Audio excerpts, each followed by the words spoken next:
보통 우리가 뭐죠? 뭘 했죠? 문제 해결 능력이 굉장히 중요한 역량으로 떠오르고 있다.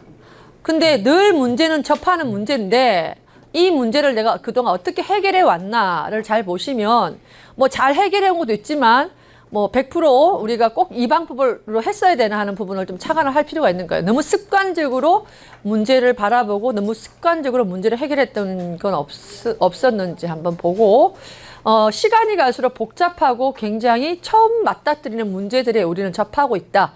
그래서 내가 개인이 문제를 푸는 방법도 있지만 이제는 갈수록 뭐다?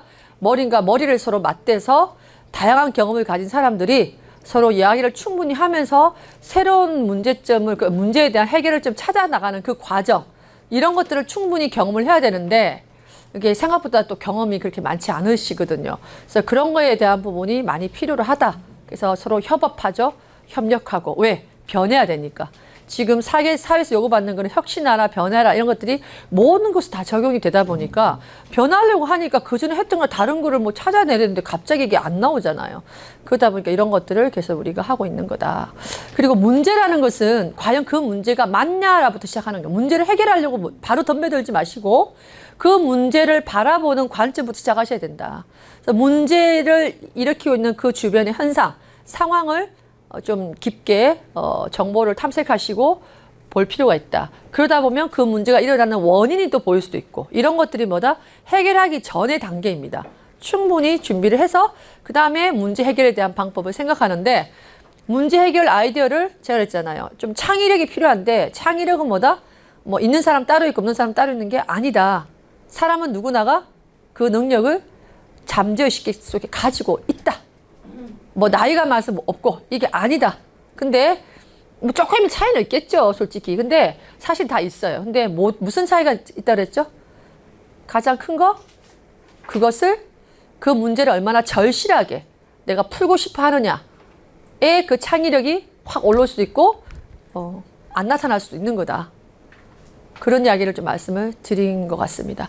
그리고 문제 해결할 때는 크게 두 가지가 있었죠. 의사소통이 기반이 돼야 된다.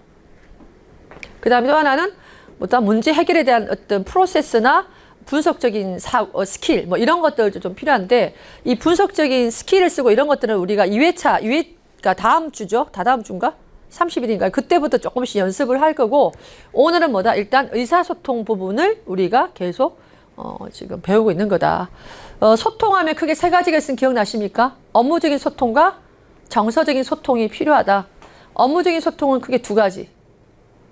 뭐죠? 말 그대로 이제 업무적인 소통, 그 다음에 창의적인 소통, 그런 게 필요하고, 그 다음에 이걸 너무 신경을 써서 일하다 보면 자칫하면 옆 사람이 힘든 것과 관계 역량이 좀 낮아질 수 있다. 그래서 어떤 관계적인 것, 정서적인 것도 살펴봐야 된다. 특히 관리자로 올라갈수록 뭐다?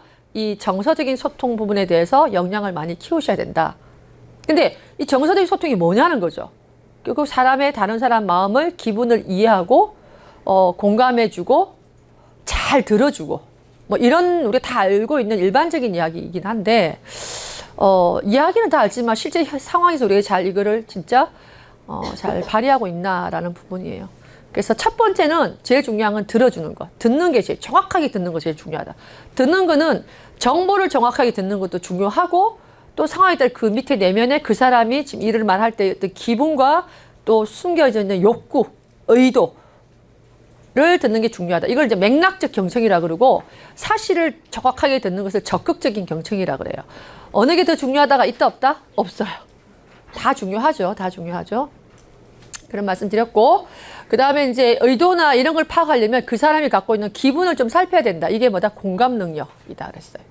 공감 능력이 중요한데 타인에 대한 기분을 이해하는 능력은 갑자기 생기는 게 아니라 내가 내 기분을 제대로 알아차리는 것부터 시작한다. 자기가 자기 기분에 중요한 걸 알고 알아차린 사람은 다른 사람의 감정이 보이기 시작해요. 그런 말씀을 좀 드렸습니다. 그래서 여러분들이 갖고 있는 기분, 감정, 아침에 일어나면 하루의 에너지, 감정 에너지를 잘 살펴보시고요. 자, 그런 말씀 드렸고 공감이라는 것은 동감과 좀 다르다.